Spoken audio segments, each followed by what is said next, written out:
Hey guys, my name is Matimio, and today hundreds of you wanted me to attempt the Poison Arrow Challenge in Battlefield 4.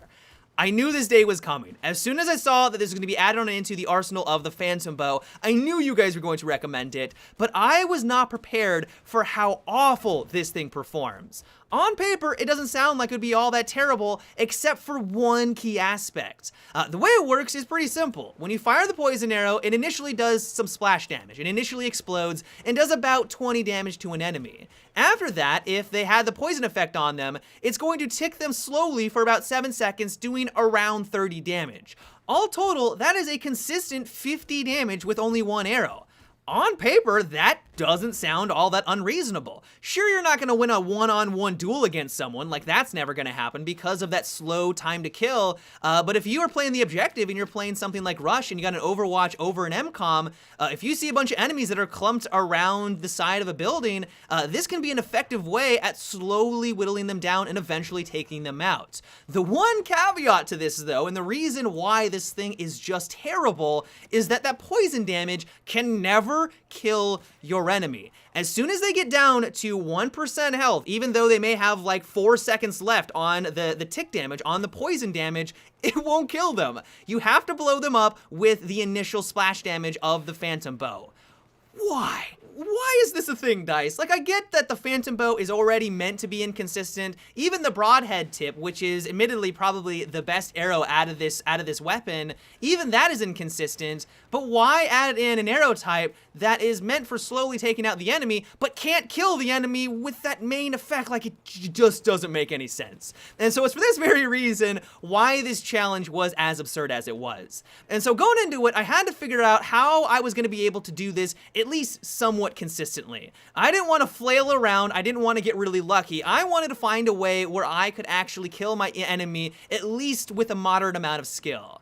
And so the first thought I had was, hey, the poison arrow is very similar to the incendiary grenade. They both have a difficult time taking anyone out. They both do damage over time. Maybe if I combined their powers, this was going to be the trick, or this was going to be the combo to make this work consistently.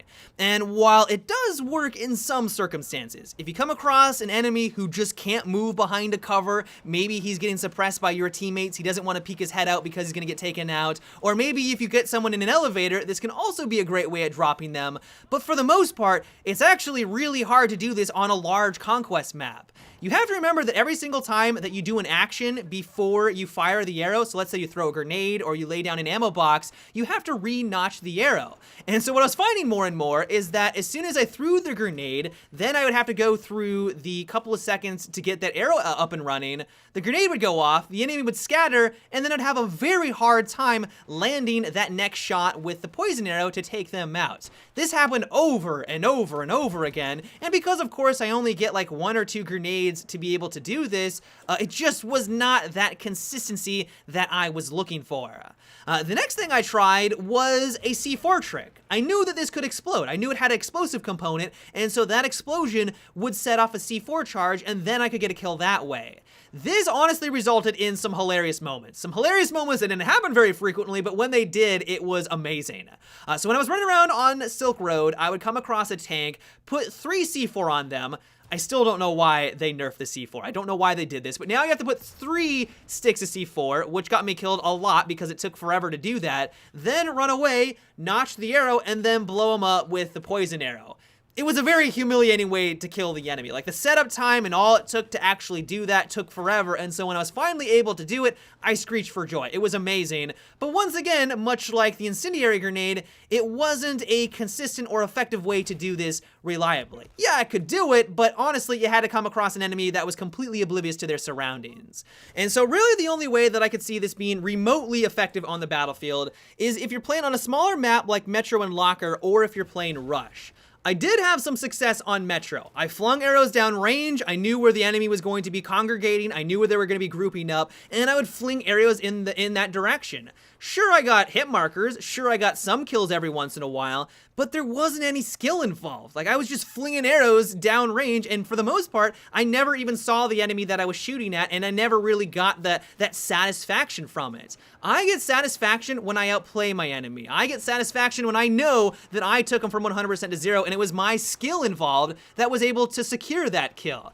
That just doesn't happen in here. It's all down to dumb luck. You are never gonna win a one-on-one firefight unless they're terrible. I did it every once in a while. I mean, there was a recon out in the distance. He just sat there and took it. Yeah, I was eventually able to take him out, but it wasn't gratifying. It's like, yep, he's stupid, he's bad. As soon as I come across a competent player, that's not gonna be possible. And so I think that's for that very reason why I'm so disappointed with this arrow type. I mean, sure, I know that they designed the Phantom Bow to be inconsistent. I know that it's supposed to be bad, but this is really, really bad.